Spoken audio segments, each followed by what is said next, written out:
Hello everyone, আসসালামু আলাইকুম। কেমন আছেন সবাই? আশা করি সবাই ভালো আছেন।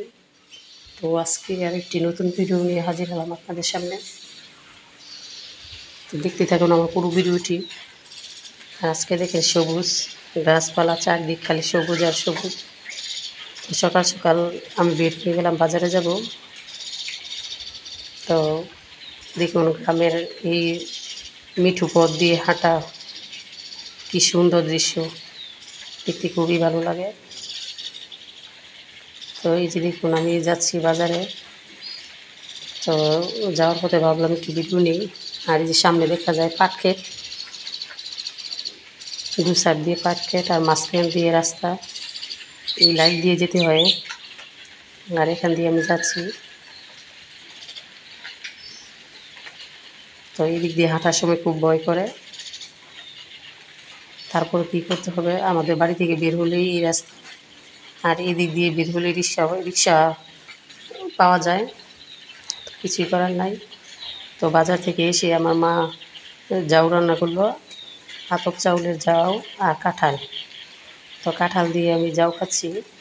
তো কারা কারা খান এই জাউটা, এটা আমাদের খুবই প্রিয়। আমরা সব বোনেরা পছন্দ করি এবং আমার ছেলেমেয়েও পছন্দ করে। সবাই কমেন্টে জানাবেন কে কে জাউ খেতে পছন্দ করে। তো আর এই দিক দিয়ে দেখেন আমি দুপুরে গরু মাংস রান্না করবো। তো গরু মাংস রান্না করার জন্য আমি গরু মাংসগুলি ভালো করে নাড়াচাড়া করে কষিয়ে নিচ্ছি। তো দেখেন গরু মাংস রান্না কষানো হচ্ছে। তো এই দিক দিয়ে আবার ঢাকনা দিয়ে রেখে দিলাম। দেখুন আবার ঢাকনা খুলে উল্টিয়ে পাল্টিয়ে নেড়ে চেড়ে নিচ্ছি। আর এই পর্যায়ে আমি আলু দিয়ে দেবো। আজকে আলু দিয়ে গরু মাংস রান্না করবো। তো এটা আলু আমার বাচ্চাদের খুবই প্রিয়। তো বিশেষ করে সবাই আলু দিয়ে পছন্দ করে, অনেক মানুষই। আবার কারো কারো ক্ষেত্রে আলু পছন্দ না। তো আমরা সবাই পছন্দ করি। আর এই কারণেই আমরা আলু দিয়ে আজকে গরু মাংস কষানো হচ্ছে আর রান্না করবো আলু দিয়ে। তো আমি আলু দিয়ে দিলাম। এখন আলুটা ভালো করে নেড়ে চেড়ে মাংসের সাথে মিশিয়ে নিব। এখানে ছাদে প্রচণ্ড বাতাস, আর এই প্রচণ্ড বাতাসের মধ্যে আমি রান্না করছি। তো এদিক দিয়ে আমি শিলপাটায় মশলা বাটছি। তো মশলা বাটার জন্য প্রথমে আদা বেটে নিলাম, তারপরে যে রসুন বাটতেছি।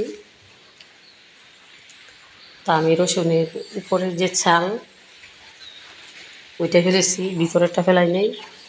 আর না ফেলার কারণে এখন দেখেন আস্তে আস্তে হয়েছে। আর আমি এটাও বেটে নিব, মানে হাতে জোর থাকতে হবে, হাতে জোর থাকলে সবই হয়। তো দেখেন আমি আস্তে আস্তে বেটে নিচ্ছি। তো বরাবরের মতো রসুনটা আমি আবার কাঁচা দিয়ে জমায়া এক সাইডে আবার বাটতেছি। তো বাটা শেষে এই বাটা রসুন দিয়ে আমি খিচুড়ি রান্না করবো। আর সাধারণত আমি আদা বাটা রসুন বাটা হাতে বেটে নিই। হাতে বাটা রান্না মশলাটা খুবই স্বাদ। এই হাতে বেটে শিলপাটায় বেটে যখন গরু মাংস রান্না করা হবে বা মুরগির মাংস বা খিচুড়ি যাই রান্না করেন সবই টেস্ট। তো আমার আদা বাটা রসুন বাটা শেষ। এই যে এখন আমি খিচুড়ির জন্য এই যে খিচুড়ির পাত্রে দিয়ে দিলাম। তো এদিক দিয়ে দেখেন খিচুড়ির সাথে চাল ডাল একসাথে মিশিয়ে ভালো করে ধুয়ে নিছি। আর এই পর্যায়ে আবার ছাদে চলে আসলাম। আর দেখেন খিচুড়ির সাথে সব মশলা অ্যাড করে নিলাম। এখন বরাবরের মতো আবার গরু মাংসের ঝোল দিয়ে গরু মাংসটা ভালো করে রান্না করে নেব।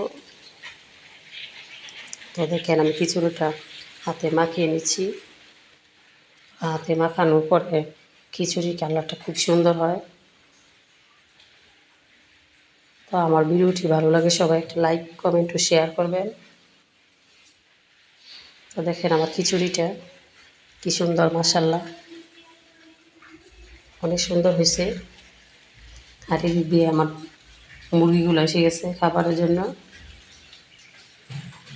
এই পর্যায়ে আমি খিচুড়িটা বসিয়ে দিলাম, ভালোভাবে নাড়াচাড়া করে কষিয়ে নিব।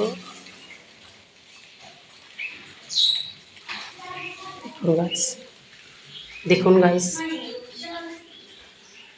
খিচুড়ি কষানো হচ্ছে, চাল ডাল।